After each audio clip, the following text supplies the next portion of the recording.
Debunction Junction, what's my function? First up. I will tell you that I had a mother last night come up to me here in Tampa, Florida, after the debate. She told me that her little daughter took that vaccine, that injection, and she suffered from mental retardation thereafter.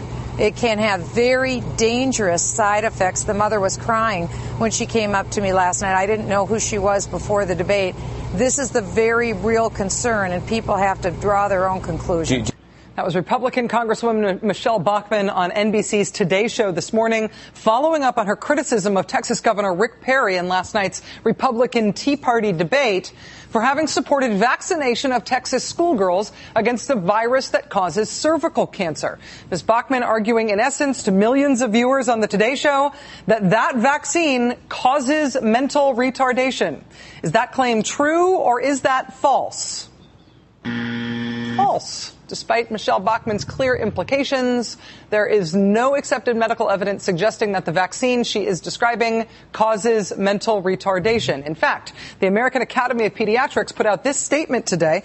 The American Academy of Pediatrics would like to correct false statements made in the Republican presidential campaign that HPV vaccine is dangerous and can cause mental retardation. There's absolutely no scientific validity to this statement. Since the vaccine has been introduced, more than 35 million doses have been administered, and it has an excellent safety record. The American Academy of Pediatrics, the Centers for Disease Control and Prevention, and the American Academy of Family Physicians all recommend that girls receive HPV vaccine around age 11 or 12. That's because this is the age at which the vaccine produces the best immune response in the body, and because it's important to protect girls well before the onset of sexual activity. In the United States, about 6 million people, including teenagers, become infected with HPV each year, and 4,000 women die from cervical cancer. This is a life-saving vaccine that can protect girls from cervical cancer. What Michelle Bachmann was citing on the Today Show was not evidence about side effects of the HPV vaccine, but rather just an anecdote from a specific person who she heard from. In terms of drawing conclusions from that kind of anecdote, as NBC's chief science and health correspondent Robert Bazell reported today, quote, "There is no evidence of an association between this vaccine and mental problems. It's not impossible that the Bachmann story is true. Sometimes B follows A, but A didn't necessarily cause B." So that claim from Michelle Bachmann about the HPV vaccine causing mental retardation, that is false. Next up, true or false? America's embassy in Iraq dwarfs the Vatican. There's a little embassy we built over in Baghdad. It cost us $1 billion. It's bigger than the Vatican. That's what's bankrupting this country. As Ron Paul says, the U.S. embassy cost $1 billion and is bigger than the Vatican. Is that true or is that false? False. The price tag for building the U.S. embassy in Iraq is actually hundreds of millions of dollars shy of $1 billion, and the Vatican is, in fact, bigger than said embassy. So I'm sorry, Ron Paul. I still want you to come back on the show, but what you said about the whole Vatican embassy thing, false. During a debate, politicians screw up. Politicians get stuff wrong. That happens in every single debate, right, left, and center. But Republican debates these days are particularly fun to fact-check, not because of the one-off screw-ups like the Vatican thing and the HPV vaccine conspiracy claim this morning on the Today Show, but they're more fun to fact-check than usual because of something much more interesting than the one-off screw-up. What you're looking for in a debate in Normalsville is for a difference of opinion between two candidates on some agreed-upon set of facts. We have this problem as a nation. Candidate A wants to fix it this way. Candidate B wants to fix it this way. That's how debates in Normalsville typically work. It's even more interesting when candidate A and candidate B don't agree exactly on the same facts. Social Security is going bankrupt, one of them will say. Actually, no, another one will say. Social Security is not going bankrupt. In Normalsville, that's the kind of debate you have and that you expect. But Republican land is not Normalsville anymore. In Republican land, what ends up happening in debates now is that we watch candidate A, B, C, D, E, F, and G all debate on the basis of what they all agree to be facts that are not true. Things that are not actually facts at all. They all accept the same untrue premise, something they only think is true because they are Republicans. For example, Ben Bernanke. Congresswoman Bachmann, you know that Governor Perry has suggested that Ben Bernanke, the head of the Federal Reserve, potentially should be tried for treason for what he's doing. Do you agree? Well, as President of the United States, I would not be reappointing Ben Bernanke. This is one of those issues in which the Republicans are not really debating amongst themselves. They are all in agreement that Ben Bernanke bad. The only division between them is the competition to be more vociferously against bad Ben Bernanke. Would Ben Bernanke have a job in your administration? No, I'd be looking for somebody new. If this guy prints more money between now and the election, I don't know what y'all would do to him in Iowa, but we would treat him pretty ugly down in Texas. Speaker Gingrich, Chairman of the Federal Reserve Ben Bernanke will come to the end of his term in 2014. Would you reappoint Ben Bernanke? I would fire him tomorrow. Why? I think he's been the most inflationary, dangerous, and power-centered chairman of the Fed in the history of the Fed. Ben Bernanke, the most inflationary Fed chairman of all time. This seems to be their reasoning for why they are all piling on baldy, beardy Ben Bernanke. Ben Bernanke has made U.S. dollars worthless, they say. It's crazy, the inflation that he's created. The most inflationary chairman of the Fed in the history of the Fed. Every time Ben Bernanke does something to stimulate the economy, it just makes more inflation. He's the most inflationary guy ever. Republican candidates seem to agree on that. Here's what inflation has looked like over the last 40 years. Under Fed Chairman Arthur Burns in the 1970s, this was inflation. It was right around 6%. At the very end of the 70s, a guy named William Miller, inflation went way up under Mr. Miller. Then for most of the 80s, we had Paul Volcker as Fed Chairman. As you can see, inflation came down under Paul Volcker. Then it was Alan Greenspan in the late 1980s until 2006. Again, inflation stayed pretty low. And now under Ben Bernanke's chairmanship, Ben Bernanke, who according to Newt Gingrich is the most inflationary Fed chairman of all time, bink. That's his inflation record. It's kind of anticlimactic, right?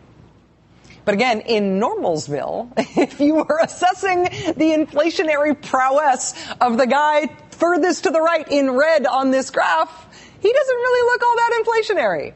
In Normalsville, that guy does not look like your inflation problem. But in Republican land, he must be replaced. He must be fired immediately. He must even be treated ugly by an imaginary mob in the great state of Texas because of his horrible, horrible inflationary measures. As represented again by, pink, that tiny little last position on the graph. It's the same thing with the effect of economic stimulus, with the whole idea of whether government can do anything to create jobs when we have a really bad unemployment problem. It is held as an article of faith among the Republican candidates that stimulus spending to create jobs is some kind of Democratic hocus pocus. It's some sort of commie con game that they aren't going to get away with again because everybody's onto it now. In terms of the stimulus you talked about, it was failed. He had $800 billion worth of stimulus in the first round of stimulus. It created 0 jobs. He has proven for once and for all that government spending will not create 1 job. You know, looked at from one angle, it is true. According to the Congressional Budget Office, the stimulus package did not create 1 job.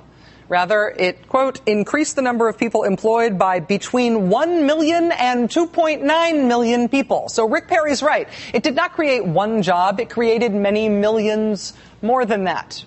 But in Republican land, that fact, that numerical, nonpartisan truth about what real policies have done, it's not even a hypothetical.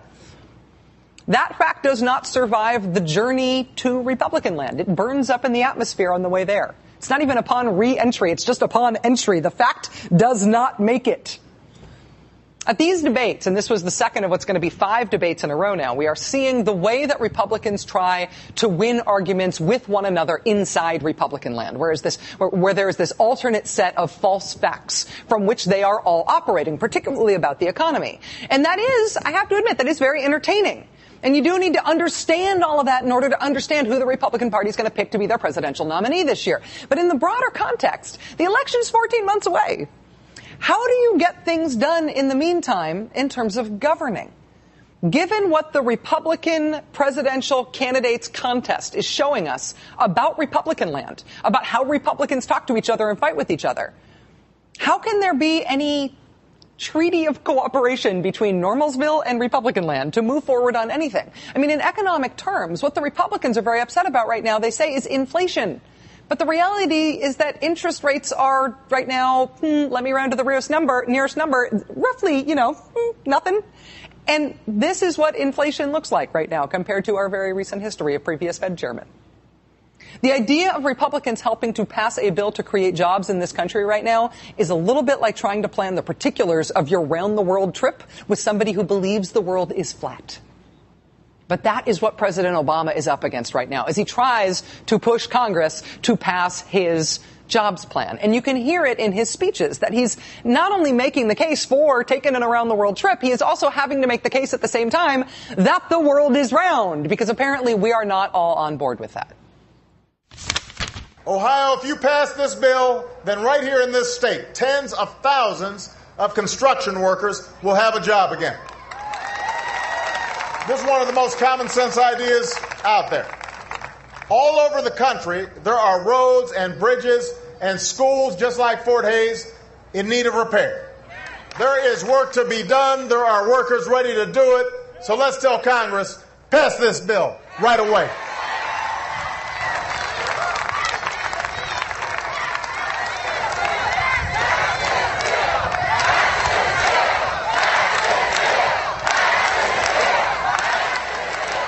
This is just one stop in Ohio today of many on the president's nationwide trip to promote his jobs legislation. Mr. Obama will be in Raleigh-Durham, North Carolina tomorrow. Today's news from the Census Bureau, however, brought an even further sense of urgency to this issue. You may have seen this today, the news that the U.S. poverty rate is now the highest it has been since the early 90s. Nearly 1 in 6 Americans now living in poverty, and the specifics are even worse. Child poverty rose from just under 21% to 22%.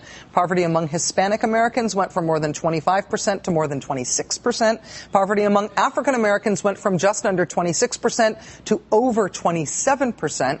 Poverty among white people is much lower than those other groups, but it is rising too, and fast. It went up from 9.4% to 9.9%. The only large segment of the American population that serves as any sort of silver lining in these poverty numbers is older Americans. Poverty among Americans 65 and over is statistically unchanged, even as it is getting so much worse for so many other groups of people. And that, of course, is because we have something in this country that keeps older Americans out of poverty. It's called Social Security. And the fact that Social Security works, that it is keeping old people out of poverty in America even as everybody else is slipping into it. The fact that it works means that in Republican land, the front runner for the Republican presidential nomination is someone who says that Social Security is a Ponzi scheme and a failure. Is there any hope of a treaty between Normalsville and Republican land? Is there any hope of doing anything constructive for the country that has to involve Republicans when this is the way Republicans talk to one another right now?